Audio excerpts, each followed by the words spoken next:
আব্বে পুরা তুই তো গরিবই মরে গেলি, আর আমাদেরকেও গরিব বানিয়ে রেখে গেলি। আব্বে আমি গরিব ছিলাম না, আমার সময় আমি অনেক বড় ডাকাত ছিলাম। হ্যাঁ, এর জন্যই তো তোর ঘরে প্রতিদিন পুলিশ আসে তোকে খুঁজতে। আমি যা কিছু লুটপাট করেছি ওই সবকিছুই আমি জাদুর দরজার পিছনে রেখে দিয়েছি। এক কাজ কর, জলদি করে ওখানে নিয়ে চল আমাকে। ওই যে দেখ জাদুর দরজা, চল দাদা খাজানা বের করে আনি। থাম, ওই দরজা খুলতে হলে আমাকে ছুতে হবে, কিন্তু তুমি তো মারা গিয়েছো। তবে নিয়ে চল আমাকে জলবরের কাছে। শোন, এই নদীতে পাথর ফেল। আমি ইচ্ছে পূরণের রাজা, আমি কারো ইচ্ছে অপূর্ণ হতে দেয় না। এই জলপরকে বল আমাকে জিন্দা করে দিতে। জলপরে তুমি আমার দাদাকে জীবিত করে দাও।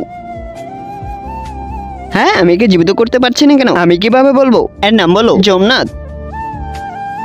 আব্বে যমরাজি, কি হয়েছে জলপরা? আপনার ওখানে কি যমনাথ বলে কেউ আছে? হ্যাঁ আছে একজন নরকে, ওকে নিচে পাঠিয়ে দেন। না, ওই অনেক বড় ডাকাত ছিল। আবে যমরাজি, আপনি তো জানেনই আমি যদি কারো ইচ্ছে পূরণ না করতে পারি তাহলে আমি মারা যাব। ঠিক আছে, তাহলে তুমি কারো লাশ নিয়ে আসো। যাও, কারো লাশ নিয়ে আসো। লাশ? আমি কেন লাশ আনবো? ওর ভিতর তোমার দাদাজি আসবে। আমার দাদাকে অন্য কারো ভিতরে যেতে দেবো না, ওকে আমার ভিতরে আনো। এর জন্য তুমি থাকবে না, তোমার দাদাজি হয়ে যাবে আর বুড়ো হয়ে যাবে।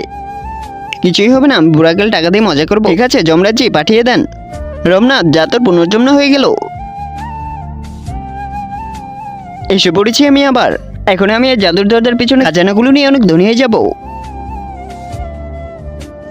পুলিশ, তার আগে নিচে সাবস্ক্রাইব বাটন ক্লিক করে দিয়ে সাবস্ক্রাইব করে দিবে। আর মা যেন অনেকদিন বেঁচে থাকে, আর যদি কেউ ভিডিওতে লাইক করে দেয় তার মনের সব পূরণ হয়ে যাবে, যে আমি মন থেকে দোয়া করে দিলাম। রমনা, তুই অনেক ডাকাতি করেছিস। ডাকাতি করার পর তুই লাপাত্তা হয়ে গিয়েছিলি, অনেকদিন পর তোকে ধরতে পেয়েছি। চল এখন তা না, বন্ধুরা কমেন্টে বলে যাও ওর কি শাস্তি হওয়া দরকার।